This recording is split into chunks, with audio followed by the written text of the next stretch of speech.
warahmatullahi wabarakatuh. Nama saya Amelia Robadatul Ukrimia, NIM E 2019-1030, saya dari Prodi Perbankan Syariah 1. Di sini, saya akan mempresentasikan sebuah makalah sejarah peradaban Islam yang bertema tentang Islam Nusantara. Di sini ada 4 poin yang akan saya bahas. Yang pertama adalah pengertian Islam Nusantara. Yang kedua, konsep dasar Islam Nusantara. Yang ketiga, tokoh penggagas Islam Nusantara. Dan yang keempat adalah metode Islam Nusantara. Poin yang pertama adalah pengertian Islam Nusantara. Islam Nusantara adalah Islam yang khas ala Indonesia, gabungan nilai Islam teologis dengan nilai-nilai tradisi lokal, budaya, dan adat istiadat di tanah air. Nah, jadi Islam Nusantara ini didakwahkan untuk melestarikan budaya, menghormati budaya, dan tidak mengubris budaya. Dan karakteristiknya juga sesuai dengan prinsip ajaran agama Islam, yaitu ajaran Ahlus Sunnah wal Jamaah. Dan perlu diketahui juga bahwasannya dalam Islam Nusantara ini tidak ada sentimen benci. Maksud dari sentimen benci ini tidak ada istilah benci-membenci terhadap negara dan budaya manapun. Yang kedua adalah konsep dasar Islam Nusantara. Semua konsep dasar Islam Nusantara ini tidak luput dari ajaran agama Islam.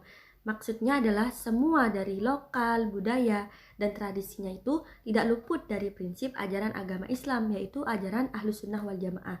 Ahlus Sunnah wal Jamaah ini adalah ajaran yang telah diajarkan oleh Nabi Muhammad SAW.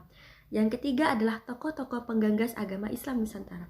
Di sini saya akan memaparkan 4 tokoh agama Islam Nusantara. Yang pertama adalah Kiai Haji Abdurrahman Wahid atau biasa disebut dengan Gus Dur. Beliau merupakan sosok presiden keempat, yang mana beliau juga merupakan tokoh ulama Islam yang pluralisme.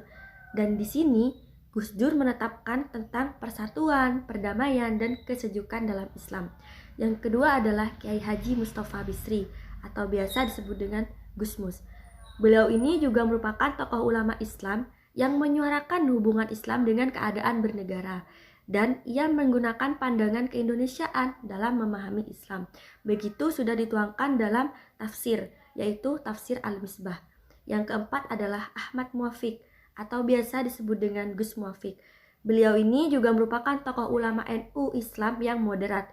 Dan juga Gus Muafiq ini dalam penyampaian tentang wawasan Nusantara ini menggunakan bahasa yang mudah difahami dan juga sangat jelas. Yang keempat adalah metode-metode Islam Nusantara. Di sini saya akan memaparkan 2 metode Islam Nusantara. Yang pertama adalah metode kultural. Metode kultural ini adalah metode penyampaian ajaran agama Islam yang menggunakan tradisi dan budaya. Nah, jadi dalam metode ini tuh seperti strategi Wali Songo dahulu, yang mana pada masa itu Wali Songo menyampaikan ajaran agama Islam menggunakan tradisi dan budaya, seperti halnya tradisi tembang, wayang, dan gamelan. Yang kedua adalah metode bermazhab.